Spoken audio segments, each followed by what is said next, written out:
Kalau Nabi Muhammad SAW tidak pernah lakukan maulid, kenapa Anda lakukan? Apa maunya gitu loh.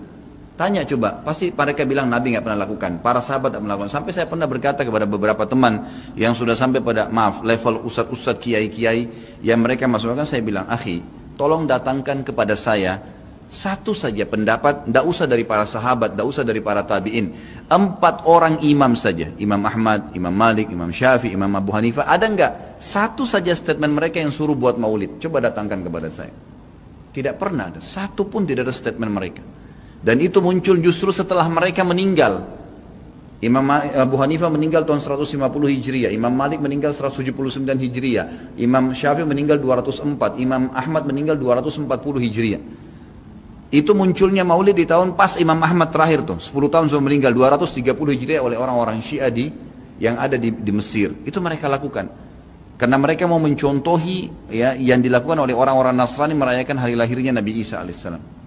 Banyak orang bilang ini kan cuma untuk syiar. Syiar akhi, sampaikan sejarah Nabi Muhammad SAW. Sampaikan majelis ilmu, bukan dengan membuat-buat yang Nabi kita tidak lakukan, gitu kan? Saya sarankan, jadikanlah Nabi Muhammad SAW betul-betul sebagai kiai Anda. Kalau mau kerjakan sesuatu, tanya, Nabi Muhammad SAW kerjain nggak? Kalau enggak, cukup. Kita nggak lebih pintar dari Nabi SAW, teman-teman. Dan boleh diutus untuk dicontohi. Yang diperintahkan saja sudah padat, sudah banyak. Untuk apa buat-buat lagi? Udah banyak gitu kan? Dan anehnya teman-teman yang buat acara maulid ini, subhanallah, banyak sunnah Nabi yang ditinggalin. Banyak, melimpah sunnah Nabi gak dikerjakan. Banyak sekali, kita temukan kukunya masih panjang, hal yang kecil. Istrinya belum pakai jilbab, dia masih belum datang ke masjid sholat 5 waktu, banyak. Rame-ramein aja pada saat acara itu saja, itu pun tidak ngerti apa itu acara. Datang baca salawat, berdiri tengah-tengah, padahal dianggap ruhnya Nabi SAW sedang lewat tuh. Itu keyakinan mereka itu. Coba tanyain gitu kan, memang sudah begitu.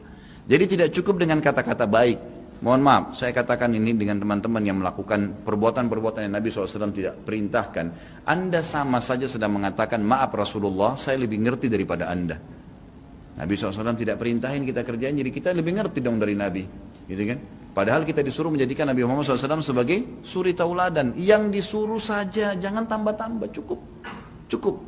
Dan yang tidak dicontohkan sama, jangan juga dilakukan. Karena Nabi SAW bukan orang yang tidak tahu, orang yang tahu. Semua dipandu kan?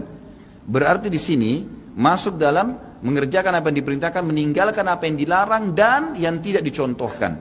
Karena di sini dilarang itu bisa Nabi SAW larang atau Nabi SAW sengaja tidak lakukan untuk menunjukkan kalau itu tidak boleh. Kan seperti itu. Semoga Allah berikan hidayah.